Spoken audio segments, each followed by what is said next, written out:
The United States has been involved in the Middle East for decades. It is not over, and will not be over anytime soon.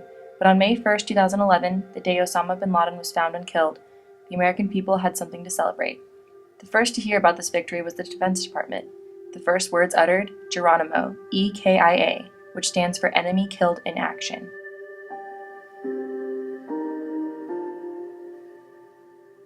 The name of the Operation Geronimo is taken from a 19th century Apache leader. Geronimo is a historical figure among Indians as well as other cultures for being a fearless leader and bold defender of his tribe's land against the whites and Mexicans. His name has a long history with the U.S. military, as paratroopers would shout it while leaping from a plane to display their courage while going into battle.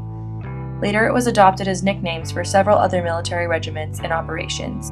The use of Geronimo's name in American military lore as a representation of bravery and wiliness would seem inconsistent with the operation with which it has most recently been associated, the killing of Osama bin Laden, for it was widely known that bin Laden himself was referred to with the codename Geronimo.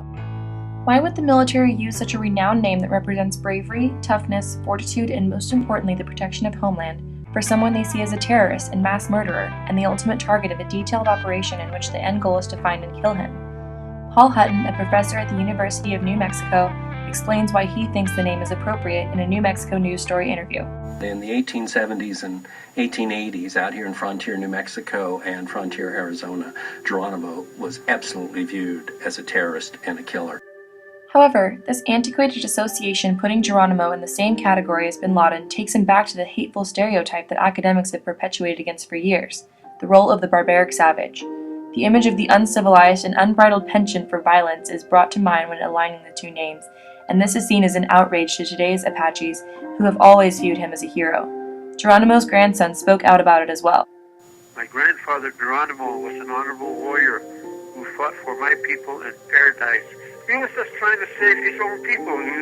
All the Europeans came in the name of Christianity and destroyed everything. And to the people who came up with the comparison in the first place, Geronimo has this to say to them.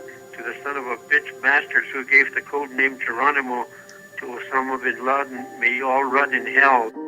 The codename is clearly offensive to those who are related to Geronimo himself, but it is also arguably inaccurate.